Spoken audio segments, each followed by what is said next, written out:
StudyGeeta.com presents योगी युञ्जीत सततम् आत्मानं रहसि स्थितः एकाकीयत चित्तात्मा निराशीरपरिग्रहः.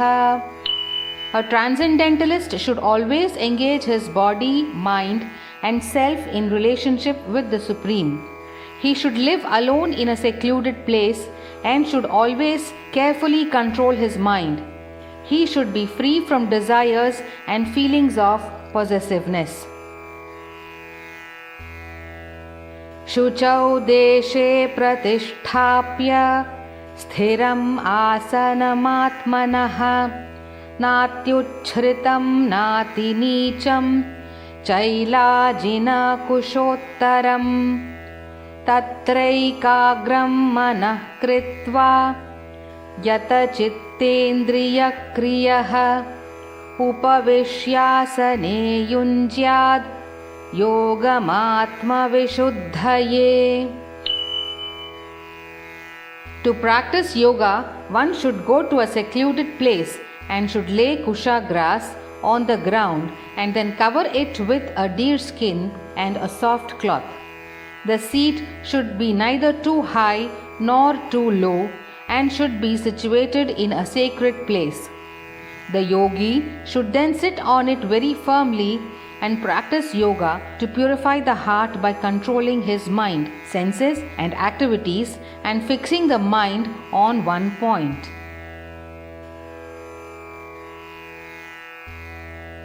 Samam kaya shiro grivam धारयन्नचलं स्थिरः सम्प्रेक्ष्य नासिकाग्रं स्वं दिशश्चानवलोकयन् प्रशान्तात्मा विगतभीः ब्रह्मचारी व्रते स्थितः मनः संयम्य युक्त आसीत मत्परः. One should hold one's body, neck and head erect in a straight line and stare steadily at the tip of the nose.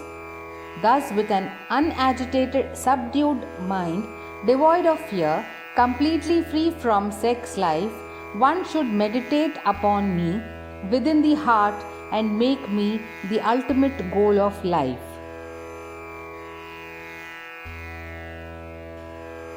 युञ्जन्नेवं सदात्मानं योगी नियतमानसः शान्तिं निर्वाणपरमां मत्संस्थामधिगच्छति.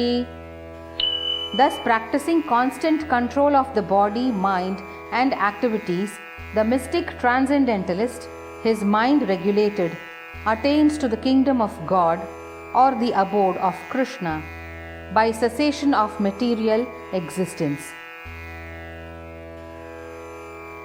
नात्यश्नतस्तु योगोऽस्ति न चैकान्तं मनश्नतः न चाति स्वप्नशीलस्य जाग्रतो नैव चार्जुन. There is no possibility of one's becoming a yogi, O Arjuna, if one eats too much or eats too little, sleeps too much or does not sleep enough.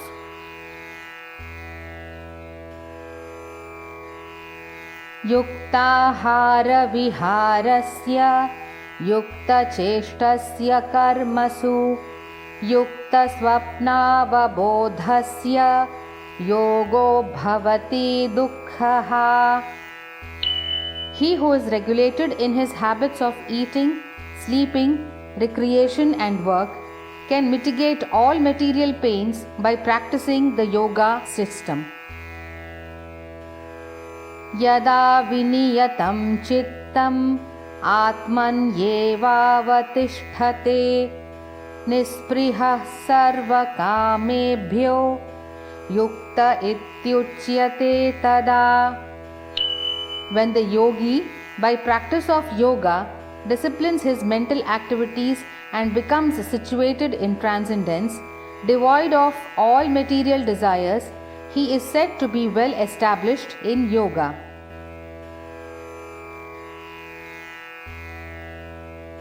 यथा दीपो निवातस्थो नेङ्गते सोपमा स्मृता योगिनो यतचित्तस्य युञ्जतो योगमात्मनः.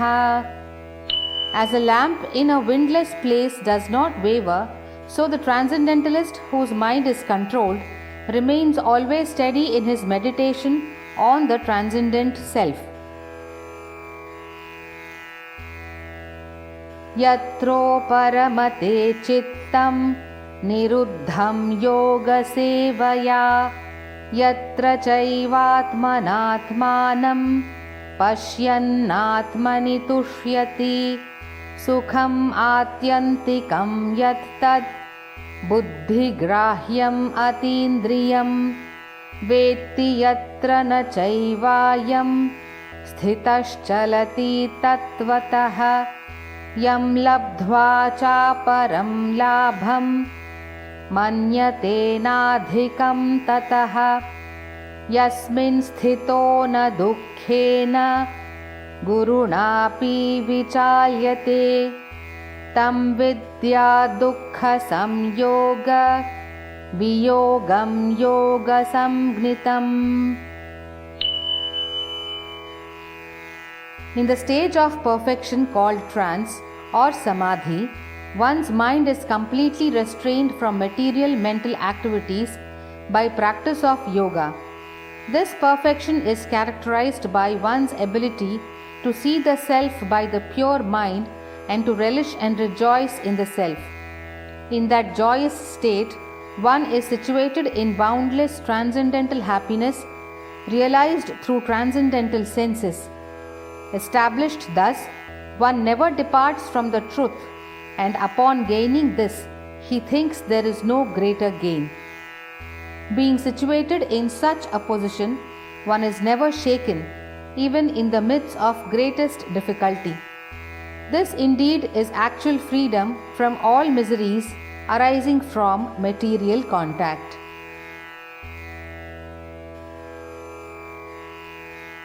स निश्चयेन योक्तव्यो योगो निर्विण्णचेतसा सङ्कल्पप्रभवान् कामांस् त्यक्त्वा सर्वान् शेषतः मनसैवेन्द्रियग्रामं विनियम्य समन्ततः. One should engage oneself in the practice of yoga with determination and faith and not be deviated from the path. One should abandon without exception all material desires born of mental speculation and thus control all the senses on all sides by the mind. शनैः शनैरुपरमेत् बुद्ध्या धृति गृहीतया आत्मसंस्थं मनः कृत्वा न किञ्चित् अपि चिन्तयेत्. Gradually, step by step, one should become situated in trance by means of intelligence sustained by full conviction, and thus the mind should be fixed on the self alone and should think of nothing else. Yato yato nischalati manaschancalamassthiram ततस्ततो नियम्यैतद् आत्मन्येव वशं नयेत्. From wherever the mind wanders due to its flickering and unsteady nature, one must certainly withdraw it and bring it back under the control of the self.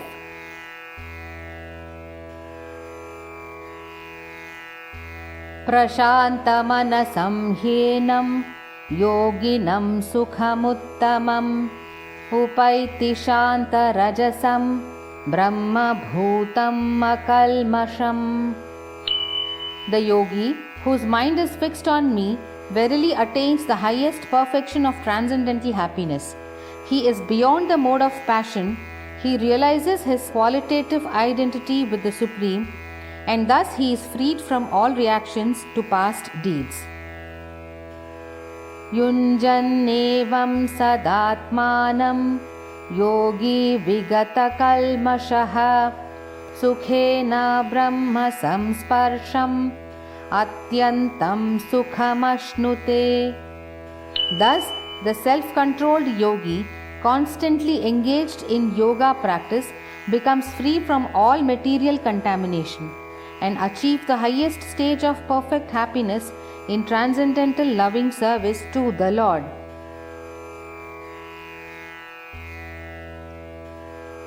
Sarvabhutasthamaatmanam सर्वभूतानि चात्मनि ईक्षते योगयुक्तात्मा सर्वत्र समदर्शनः.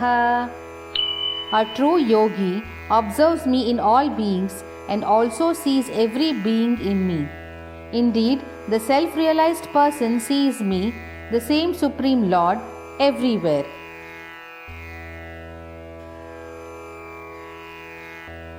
यो मां पश्यति सर्वत्र सर्वं च मयि पश्यति तस्याहं न प्रणश्यामि स च मे न प्रणश्यति. For one who sees me everywhere and sees everything in me, I am never lost, nor is he ever lost to me. सर्वभूतस्थितं यो मां भजत्येकत्वमास्थितः सर्वथा वर्तमानोऽपि स योगी मयि वर्तते. Such a yogi who engages in the worshipful service of the Super Soul, knowing that I and the Super Soul are one, remains always in me in all circumstances. आत्मौपम्येन सर्वत्र समं पश्यति योऽर्जुन सुखं वा यदि वा दुःखं स योगी परमो मतः. He is a perfect yogi who, by comparison to his own self, sees the true equality of all beings in both their happiness and their distress, O Arjuna. Arjuna uvacha yoyam yogastvaya proktah samyena madhusudana etasyaham na pashyami chanchalatvat sthitim sthiram. Arjuna said, O Madhusudana, the system of yoga which you have summarized appears impractical and unendurable to me, for the mind is restless and unsteady. Chanchalam hi manah Krishna pramathi balavadridham tasyaham nigraham manye vayoriva sudushkaram.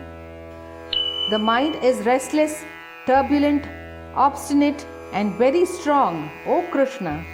And to subdue it, I think, is more difficult than controlling the wind. Shri Bhagavanuvacha asamshayam mahabaho mano durnigraham chalam abhyasena tu kaunteya vairagyena cha grihyate. Lord Shri Krishna said, O mighty armed son of Kunti, it is undoubtedly very difficult to curb the restless mind, but it is possible by suitable practice and by detachment.